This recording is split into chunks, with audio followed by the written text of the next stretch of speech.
E aí, em tempos de pandemia, como que você vai renegociar as dívidas? É uma pergunta que muitas pessoas têm feito. Por exemplo, quem tem financiamento imobiliário, quem paga aluguel, consórcio, tem um amigo meu que está aqui, Mônica, o que eu faço para pagar o consórcio? Mensalidade escolar, academia, quais são os direitos do consumidor neste momento? Para tirar as dúvidas, eu vou conversar agora com a advogada Amarilis Cerise, que está conosco via Skype, não é isso? E a gente vai fazer contato com ela. Amarilis, bom dia, que bom ver você aqui conosco também. E olha, eu vou te dizer, minha amiga, as pessoas estão realmente muito preocupadas em relação a essas dívidas. Se você é o seu caso, então mande, tá? 99897.000, a gente tenta responder ao máximo. Eu vou conversar com uma pergunta de um amigo meu lá do bairro Brasil, que ele me questionou essa semana o seguinte: ele tem um consórcio, ele não tem grana para pagar o consórcio. Como é que ele pode fazer isso? Como é que ele pode renegociar? De que forma que ele tem que digamos assim, documentar e formalizar? Bom dia, Mônica. Bom dia para todo mundo que está assistindo. Obrigada pela oportunidade de participar do programa. Bom, a questão do consórcio, ela tá causando um pouco de estranheza, Mônica, porque as administradoras de consórcio, até o momento, não soltaram nenhuma medida prática para tratar dessas renegociações de contrato no momento da pandemia. Diferentemente dos bancos que já, desde o início, se movimentaram no sentido de prever linhas de crédito especial, prever, em alguns casos, redução de juros e, principalmente, uma medida bem emergencial é a prorrogação das parcelas vencendas pelos próximos 60 dias. Na parte dos consórcios, ninguém soltou nada, nenhuma medida nesse sentido. Então, qual que é a única opção disponível? As pessoas renegociarem, entrar em contato com as administradoras dos seus respectivos grupos de consórcio e buscarem uma repactuação, buscarem uma dilação de prazos. É importante verificar que a lei do consórcio, ela traz algumas disposições a respeito do cancelamento da participação do consorciado, se ele ficar inadimplente, e inclusive com uma disposição desse consorciado só vir a receber tudo aquilo que ele contribuiu ao longo do período ao final do grupo de consórcio. Então, o consórcio ele tem algumas especificidades, ele tem essas normas que são muito exigidas pelo banco, pelas administradoras, porque senão você quebra toda a lógica do grupo de consórcio. Como não tem nada divulgado pelas administradoras, a única alternativa dos consumidores é buscar uma repactuação. Agora, Amarilis, outra situação também que muitos dos nossos telespectadores, dos nossos amigos aqui do Manhã Total têm dúvida, é em relação ao financiamento da casa própria. A gente sabe que a Caixa Econômica Federal, ela deu uma pausa aí, mas e outros tipos de financiamento em outros bancos? Como é que fica isso? O que nós podemos trazer para os nossos amigos? Então, a maior parte dos bancos que oferecem esse crédito imobiliário já estão com aquela medida emergencial de prorrogar por 60 dias. A Caixa, inclusive, prorrogou por 90 dias. Então, para financiamento imobiliário, os maiores bancos do Brasil já existe essa possibilidade de prorrogação. Se a pessoa tem um financiamento num banco que eventualmente não está oferecendo, que é muito incomum, porque a maior parte dos bancos, os maiores bancos que trabalham com financiamento imobiliário já estão oferecendo, ela precisa entrar em contato na agência e buscar essa mesma medida que está sendo oferecida por outros bancos, né? Caso o banco não se recuse a fazer essa renegociação, é sempre bom lembrar que é direito da pessoa, do consumidor, fazer a portabilidade do seu financiamento. Então, se aquela instituição não está disposta a conceder esse prazo no momento, né, que está todo mundo precisando de uma folguinha, é bom repensar se é essa instituição que a gente quer permanecer. Então, é sempre bom lembrar que se o consumidor tiver adimplente, ele pode buscar a portabilidade do contrato dele para outra instituição. Ele pode buscar isso, então, que fique claro. Sim, a portabilidade é um direito de todo mutuário, de toda pessoa que tem um empréstimo. Amarilis, uma outra questão que chega para a gente aqui pelo 99897.000, há algumas pessoas que têm um convênio, né, particular, um plano de saúde ali, elas pagam todo mês e tal. Nesse caso também, porque está todo mundo apertado, isso é fato, né? Como é que fica? Tem que renegociar direto com a operadora, procura a ANS, procura o PROCON. Qual que é a recomendação nesse caso de dívida com o plano de saúde?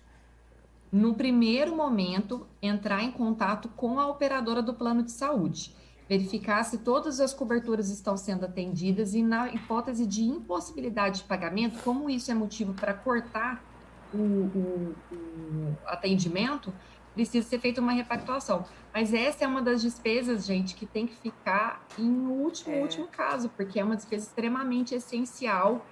E a gente tem que pensar que do lado do plano de saúde, do lado das operadoras, né, elas estão se preparando para um aumento de sinistralidade, para um aumento de despesas, né, porque existe aí um movimento natural de mais pessoas tendo que recorrer a esses serviços, então é natural que elas segurem, né, elas apertem a negociação e busquem não aceitar prestar serviços se não tiver tendo entrada de caixa. Então, é óbvio que é possível fazer renegociação, sim, mas a gente observa que as operadoras vão estar endurecendo um pouco essa mão aí na renegociação, porque justamente estão esperando um movimento aí de aumento dos seus custos, em virtude do aumento aí da procura pelos serviços de saúde. Tem um amigo nosso, ele não colocou o nome dele aqui. Como é que fica o pagamento do IPVA? Será que vão cobrar multa? Não, aqui em Minas Gerais não houve nenhuma prorrogação, até mesmo porque os vencimentos do IPVA acabaram em março, né? Então não saiu nada, nenhuma medida em Minas. Existem outras medidas, principalmente da União, né?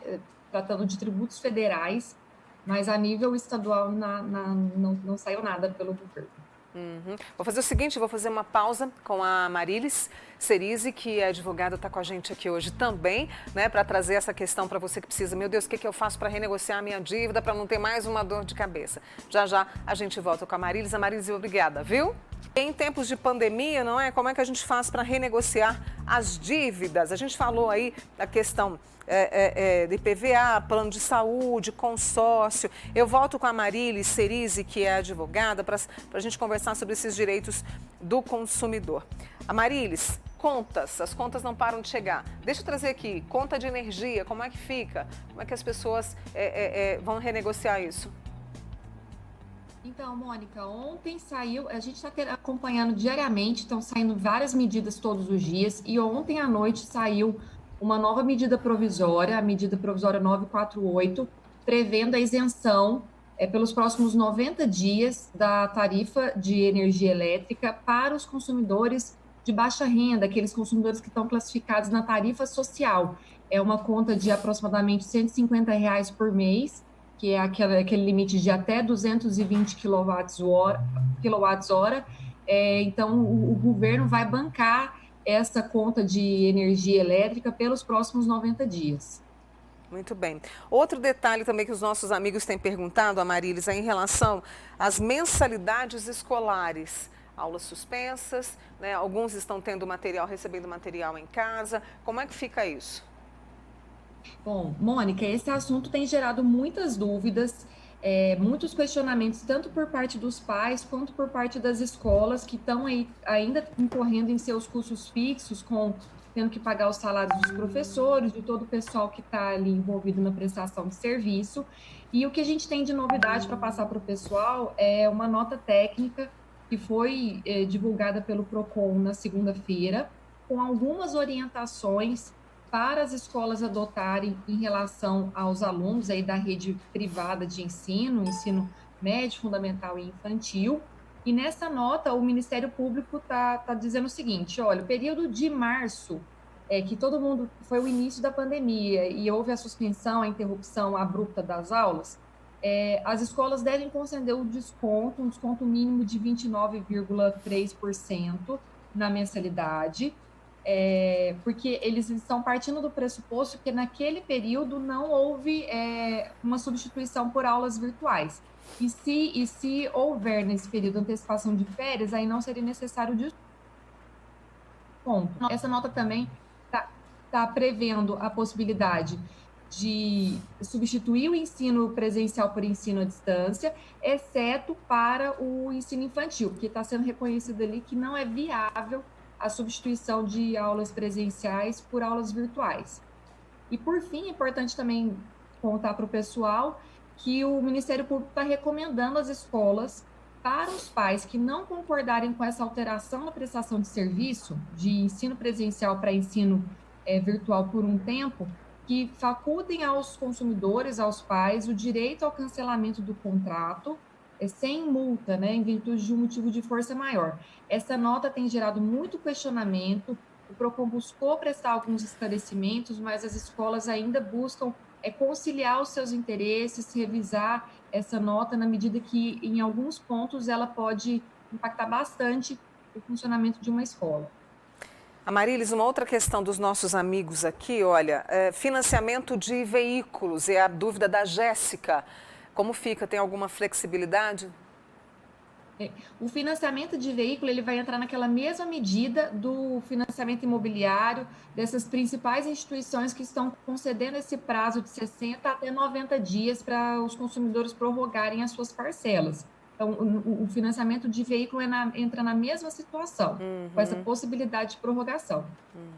Amarilis, no caso das mensalidades de clubes, o que os associados, como os associados devem proceder? Então, os clubes têm determinadas situações. Tem clubes que são associações sem fins lucrativos, e aí não é uma relação propriamente de consumo, uma relação de associação, e tem outros clubes que não. A gente tem visto os clubes posicionando que pela manutenção da cobrança das mensalidades, porque eles continuam incorrendo nos seus principais custos, e a gente não tem visto uma movimentação dessas entidades no sentido de reduzir mensalidade ou mesmo isentar. Os órgãos de defesa do consumidor ainda não se posicionaram sobre isso, mas a gente acredita que deve vir em breve uma orientação para haver uma redução das mensalidades de clubes no período de fechamento.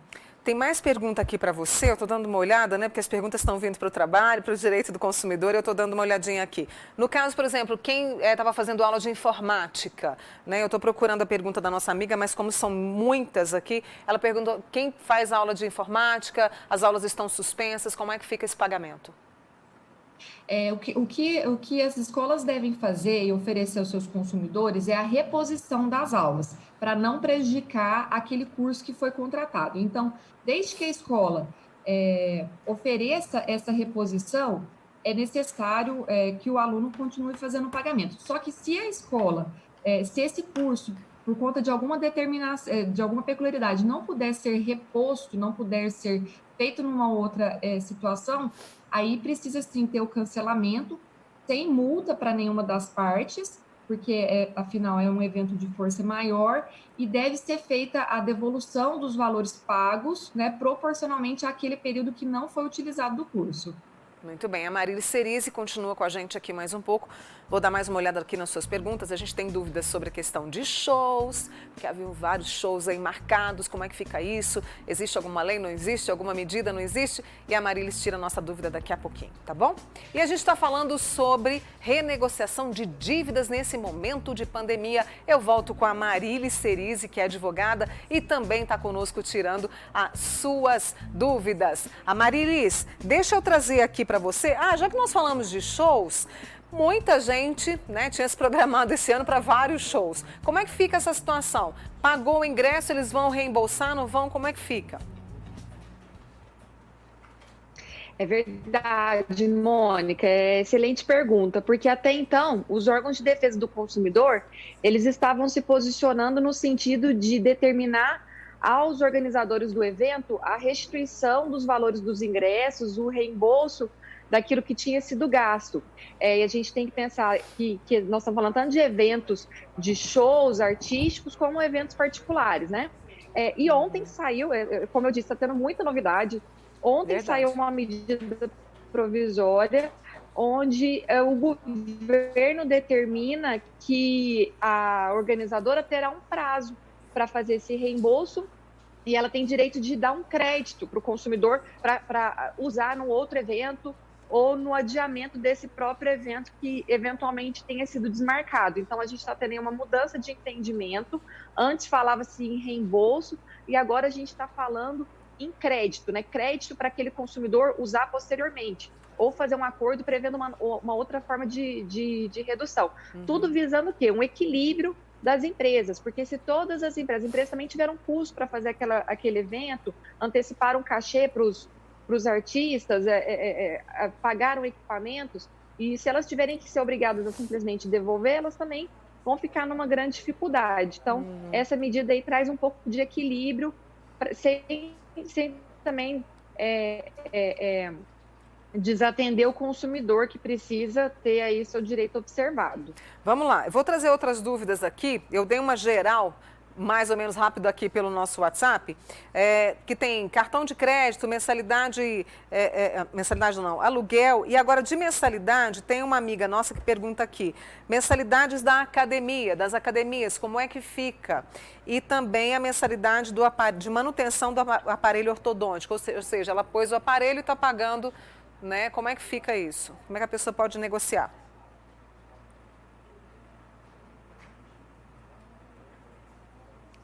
Mônica, cortou um pouquinho o áudio, não sei se vocês estão me ouvindo bem. Sim. Mas eu entendi a última parte da pergunta sobre o plano ortodôntico. Isso. Okay. Bom, e também, Amarilis, esse tipo e também... de serviços... Oi, Amarilis, está me ouvindo? Sim. E também sobre a mensalidade de academia. Ok. Sobre os planos ortodônticos, o serviço odontológico e ortodontológico, ele não está suspenso. Então, ela pode continuar fazendo e ela, obviamente, tem que pagar por um serviço que ela está recebendo. Se por algum motivo houve uma suspensão desse serviço, aí ela precisa, sim, prorrogar essas parcelas para o período que ela não teve essa manutenção do plano. Com relação às academias, a gente tem que olhar a questão do plano ser individual, mensal ou semestral. Para aqueles planos que existe um período contratado, a academia ela tem que facultar ao aluno a crescer esse período que não foi usufruído ao final do plano. Agora, se é um pagamento mensal que o aluno paga por cada mês frequentado, para esse período que a academia está fechada, infelizmente, ele não tem essa obrigação de efetuar o pagamento. Então, caso ele efetue o pagamento, a academia tem que creditar esse tempo que ele pagou e não frequentou. Entendi. Outra dúvida dos nossos amigos aqui que eu estou observando, a questão dos aluguéis. Quem paga aluguel, aquele, né, o que tem um apartamento, uma casa e paga o aluguel. E aquele comerciante, o comércio está fechado, mas ele paga o aluguel. Como orientar esses amigos nossos?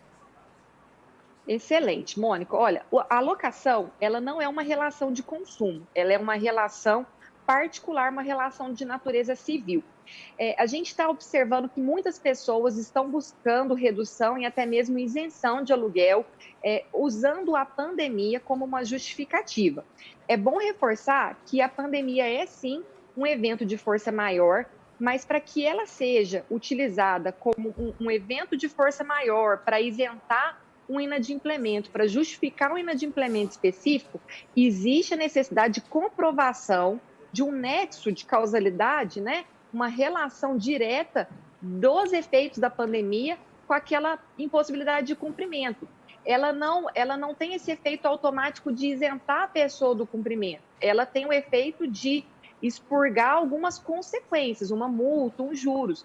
Mas as pessoas precisam negociar e nessa negociação ela tem que demonstrar para a outra parte que ela está sofrendo aqueles impactos. Então, por exemplo, uma loja de shopping center é muito evidente o impacto, porque ela está fechada, ela está sem receita.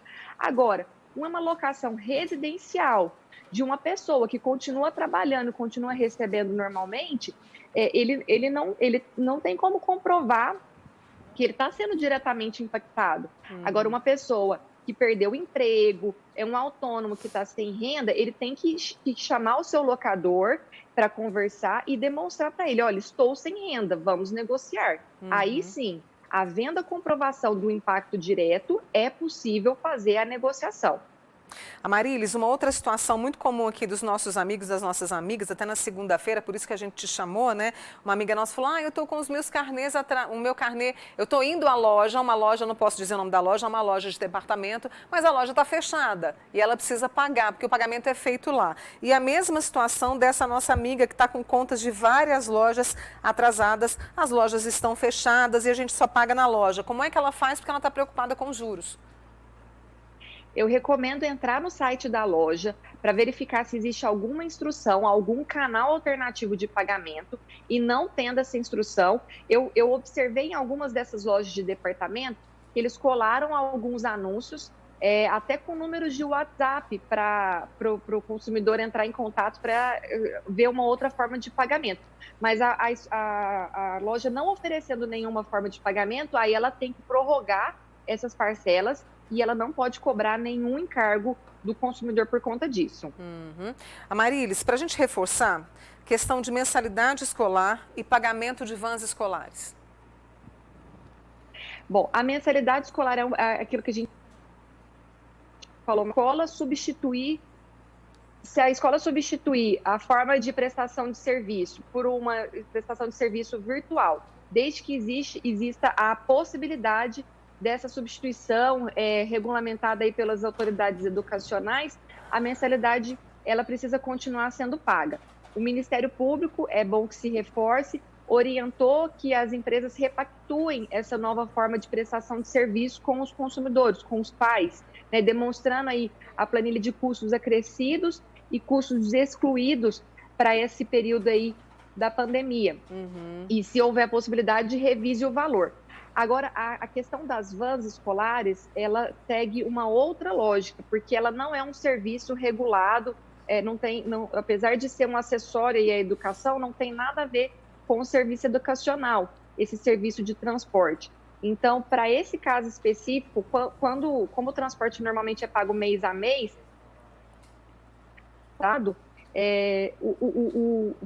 o cliente não precisa pagar, então ele tem que combinar com o fornecedor uma isenção. Tá.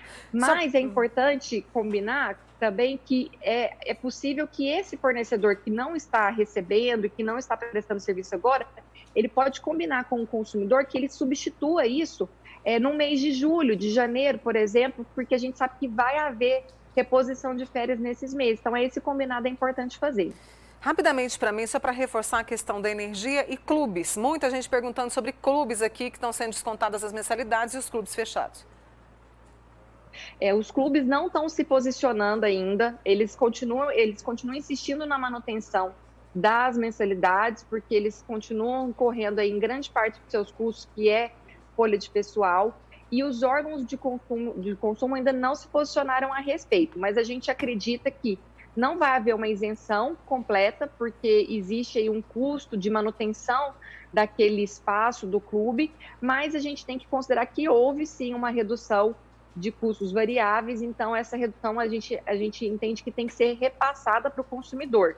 Eu acredito que quem tiver esse posicionamento e não tiver tendo um retorno dos clubes sobre a redução de mensalidades, a gente recomenda procurar alguma entidade como o PROCON para poder tratar a respeito desse tema. Uhum.